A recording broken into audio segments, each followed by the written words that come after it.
Hey everybody, welcome to the Jimmy Dore Show. I'm here with the miserable liberal and Ron Placone. Howdy, howdy. Hello. So guess what? I've told you, I've advocated on this show, I've told you the wonders of pot.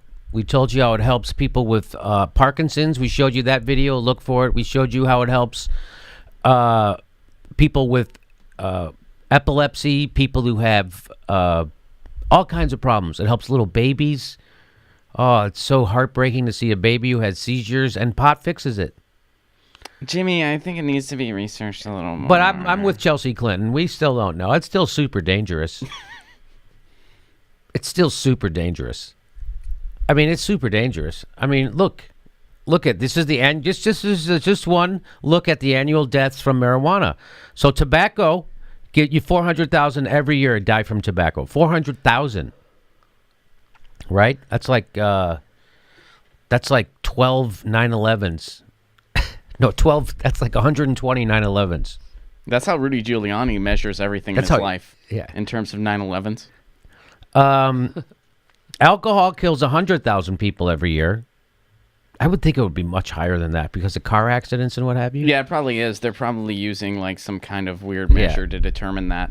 And most like people who die swimming, they go, "Oh, he drowned." No, it was alcohol, right? If he was drinking, or boating accidents. Oh, skied into a tree. He was drunk. So, legal drugs, 20,000 people a year die from legal drugs. Illegal drugs, 15,000. Maybe, isn't that funny? Maybe you want to switch that then. Make the legal drugs illegal and the illegal drugs legal. Maybe we save some people. That's hilarious. Caffeine, 2,000 people die from caffeine. Now, how do they prove that one? I'd be curious. I would like to know how they do that. Yeah, I don't know. That's an addiction that I have. Yeah, like how do you figure that one out of everything else that they were like? I think they were really hopped off.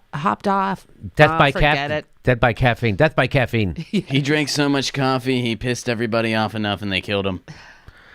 I drink about a quart of coffee a day at least, probably more, probably a gallon. I'm about a pot. Yeah, I love coffee. I can't get by through life without. Of course I could, but I don't want to.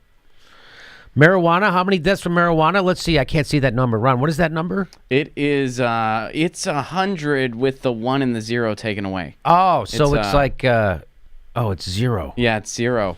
It's 0. You know, I used to have a math teacher that did that to mess with kids. Like, whenever we'd have quizzes, he did this thing where, if you really screwed up and you totally botched it, he'd be like, "Congratulations, buddy, you got 100% minus the 1 and the other 0." And that meant you bombed it completely. Brutal guy. Hilarious. Teacher humor. So there you go. And guess what? More good news. More good news. Look at that. Marijuana may help organ transplant patients by delaying rejection. This is an old article, by the way. This is from September of 2015. But I just found it. I just bumped into this article, so I figured I'd share with you, because I bet you didn't know that marijuana helps with people getting organ transplants. It stops them from rejecting their own organ. I bet you didn't know that. I did not know that. I didn't know that. Did you know that? I did not know that. We didn't know that. A team of researchers from the University of South Carolina School of Medicine found that THC successfully delayed the organ rejection in a group of mice. Cut out the part where I said USC. Did you have them cut that? For the study, the researchers took 2 groups of genetically different mice. I didn't know mice could be genetically different from mice. Skin graft from one group of mice was grafted onto the other and vice versa. We are excited to demonstrate for the first time that cannabinoid receptors play an important role in the prolongation of rejection of a foreign graft by suppressing immune response. Look at that. Isn't that something? And I like the co-author's name is Mitzi. Hey, Mitzi. It's a scientist. Scientist Mitzi. Mitzi's supposed to be an entertainer. Mitzi Gaynor. That's the one I remember. This opens up a new area of research that would lead to better approaches to prevent transplant rejections as well as to treat other inflammatory diseases. It's a wonder drug. It is a wonder drug. Glad it's still a Schedule 1 drug. Barack Obama couldn't move it off. Well, we had all that scientific research that was done in the 1930s by a propaganda film, and that's been really hard to disprove. Oh, sure. What was that? What was Reefer that? Madness. Reefer Madness. Reefer Madness, yeah. That's what we base our drug scheduling on, a propaganda film. Yeah, and the reason why marijuana is illegal is because of William Hearst. What was his middle name? Randolph? William Randolph Hearst. It had a lot to do, but it had more to do with money and what have you. And he owned paper farms, he owned paper mills, and he wanted to print newspaper on paper. Hemp, a lot cheaper. Also, it had to do with nylon, like you can make a parachute out of hemp, and the people wanted to do DuPont and whatever. So it's all about money.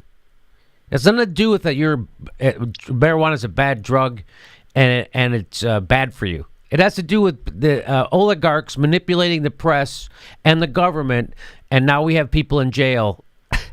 We have the biggest prison population in the world. Mm-hmm. And the pharmaceutical industry and racism.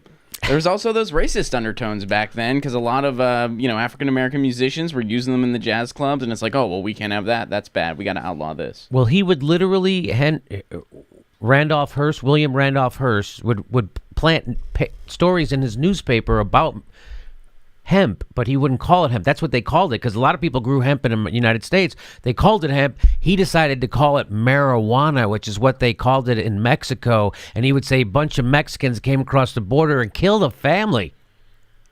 That's what they would do, high on marijuana. So that's how the press works. They still do that today. I don't know if you turn on MSNBC and you hear him talking about Russia, but that's what they're doing. And that's why. So it's been illegal. It has nothing to do with, and so that's why you realize at some point that the law is bullshit, in general, and that it doesn't make you a better person if you follow the rules, because the rules are arbitrary. And one of my favorite old movies, who's the actress who says that stuff? That people who follow the rules are suckers. Joan Crawford. Joan Crawford says that. Do you know what the movie is? No. She says that in an old movie. And she's right. If you know the name of the movie, put it below in the comments. You know who doesn't play by the rules? The people who run the country. Wall Street, insurance companies, military-industrial complex, big pharma. They don't play by the rules. Silicon Valley, they don't play by the rules. They have slaves make their stuff. Nobody plays by the rules. You know who has to play by the rules? People with no power. We have to play by the rules. So anyway, I don't know how I got off on that, but I know it's because we imprison people for freaking marijuana. That's why. And I'm sure if you asked all the fellas, the hosts of the major news networks on television, they would all be like, I'm not sure. We have to study it. What do you think Wolf Blitzer would say? I don't know. What do people think? Is there a poll? You know, it's going to cost a lot of jobs in the alcohol industry if you legalize marijuana. It's going to cost a lot of jobs. Yeah, and people maybe they won't die. Maybe families won't be broken up, kids won't get abused, there won't be as many car accidents, people won't die of cirrhosis of the liver and whatever. I don't know, maybe it would be a good thing. Maybe it would be a good thing.